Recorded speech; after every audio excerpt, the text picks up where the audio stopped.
Ishi kitofauti, ishi kifalme. Nunua laini mpya ya Royal kutoka Halotel leo na upate punguzo la zaidi ya 70% kupiga simu ndani na nje ya nchi. Internet yenye kasi zaidi na bila kikomo kwa mwezi mzima. Dakika 420 kupiga simu mitandao yote. Halotel, pamoja katika ubora. TAKUKURU mkoani Mwanza imekagua miradi 20 ya maendeleo kwa kipindi cha Januari hadi Machi mwaka huu, huku mradi mmoja wa elimu wenye thamani ya shilingi milioni 86.6 ukikutwa na kasoro.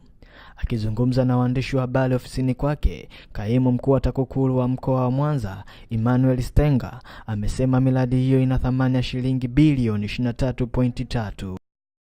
Moja ya majukumu yake katika kufuatilia matumizi ya fedha za umma katika utekelezaji wa miradi ya maendeleo. Miradi hiyo inayotekelezwa katika halmashauri zote za mkoa wa Mwanza inajumuisha miradi ya afya 8 yenye thamani ya bilioni 3.9, miradi ya elimu 7 yenye thamani ya bilioni 3.2, miradi ya maji 1 wenye thamani ya bilioni 2.1 na miradi ya ujenzi 4 yenye thamani ya bilioni 13.9. Kati ya miradi 20 iliyokaguliwa, miradi 5 imekamilika, ambapo kati ya miradi hiyo mradi mmoja umeonekana kuwa na kasoro na miradi 15 iko kwenye hatua mbalimbali za utekelezaji. Mradi huo wenye kasoro ni mradi wa elimu wenye thamani ya milioni 86.6. Mradi huo wa elimu unahusisha ujenzi wa vyumba 3 vya madarasa, choo cha matundu 6 na kisima kirefu cha maji katika shule ya msingi Buhingu wilayani Misungu.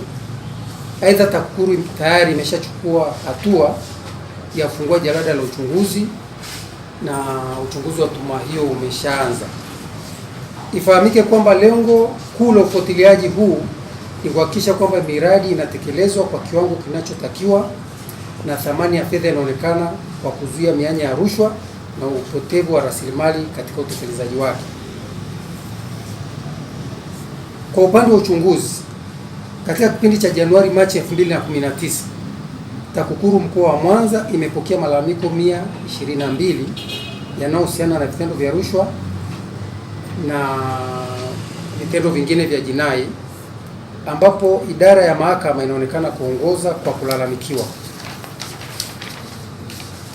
Kati ya malalamiko 122 yaliyopokelewa, malalamiko 20 yanahusu idara ya mahakama, ikifuatiwa na serikali za mitaa malalamiko 18, elimu malalamiko 14, polisi malalamiko 11, ardhi malalamiko 9, mali asili na uvuvi malalamiko 8, idara ya afya malalamiko 7, taasisi za fedha malalamiko 6 na idara nyinginezo na sekta binafsi malalamiko 29. Katika kipindi hicho jumla ya majalada 10 ya uchunguzi yamefunguliwa na kesi 32 zinaendelea mahakamani. Kesi 9 zimetolewa maamuzi na upande wa jamhuri umeshinda kesi 3 na kesi 6 zimeshindwa. Hata hivyo, kesi 2 kati hizo zilizoshindwa zimekatiwa rufaa. Aidha, kesi mpya 5 zimefunguliwa mahakamani katika kipindi hiki cha Januari hadi Machi 2019. Kwa upande wa utafiti, tafiti ndogo 7 zimefanyika na vikao vya wadau vimeitishwa ili kufanya udhibiti na uzibaji wa mianya ya rushwa iliyobainishwa.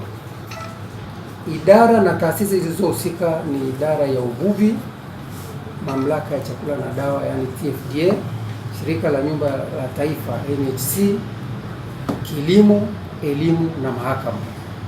Lengo la kufanya utafiti kwenye idara mbalimbali ni kuimarisha mifumo na kufanya uchambuzi wa mifumo, kubaini mianya ya rushwa na kuweka mikakati ya kuziba mianya hiyo.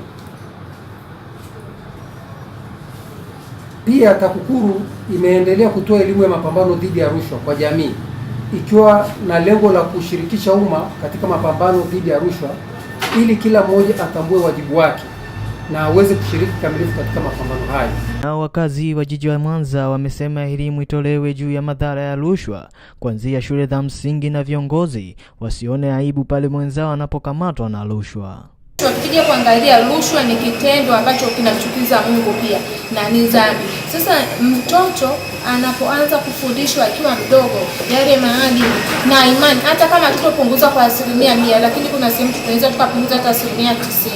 Na licha ili kukomesha zaidi, viongozi wenyewe wasioneane haya, kwa sababu kwamba kiongozi na kiongozi mwenzio akikutwa na rushwa, mambo yake hata kesi yake inapelekwa ndivyo sivyo. Lakini mimi mwananchi wa kawaida nikikutwa na rushwa naweza nikahukumiwa hata miaka 30, miaka 15, miaka mingapi, lakini yule kiongozi wa kawaida anaweza kaonewa huruma kwa miaka 3. Tunashuhudia eti kisa sababu kwamba amechukua hela nyingi zaidi kuliko anavyofanyaje, wakati hakuna dhambi ndogo. Mimi naweza kusema kwamba kwa swala hili rais kwa namna gani anavyoendelea kulipigania na jamii kubwa itambue ya kwamba rais wetu anataka nini na ni kipi alichokilenga kuhusiana na swala la rushwa. Naona bado kuna idara ndogo ndogo tu kama hizo nilivyosema, mahakama, jeshi la polisi, pia na jamii kwa ujumla. Labda kungekuwa na chombo maalum ama tume maalum ambayo ingeanzishwa kufika mashuleni kuanzia chini ili tuweze kuizuia rushwa. Maana yake uweze ukaizuia rushwa kwa sasa hivi kwa hali hii iliyopo, mtu kashakuwa anazoea kupokea na kutoa, anazoea na kupokea na kutoa. Yaani hataki ile kupigania haki yake ipate kiuhalali, lazima apenyeze kitu chochote. Kwa kuja kumzuia kwa sasa hivi inakuwa ni ngumu. Bora kwa kuanzia chini sasa kule kwa wanafunzi, kwa watoto, ili kuweza kuidhibiti rushwa. Pindi wanapokuja watoto basi watakuja na elimu ya kuipuza rushwa, lakini kwa sasa hivi inakuwa ni ngumu kabisa. Cha kufanyika ni kwamba Mheshimiwa Rais angeweza kujikita zaidi kwenye sekta hizi, aangalie zaidi upande wa hospitali, aangalie zaidi upande wa mahakama. Ikiwezekana iundwe tume mbali ya TAKUKURU, iundwe tume ya uchunguzi kwa kina zaidi kwenye sehemu hizi za hospitali na mahakama ili kuweza kutokomeza neno rushwa. Lakini mbali na hapo, neno rushwa itabaki kuwa ni neno linalotamkwa mdomoni mwa Watanzania, lakini kuisha kwake itakuwa ni hadithi.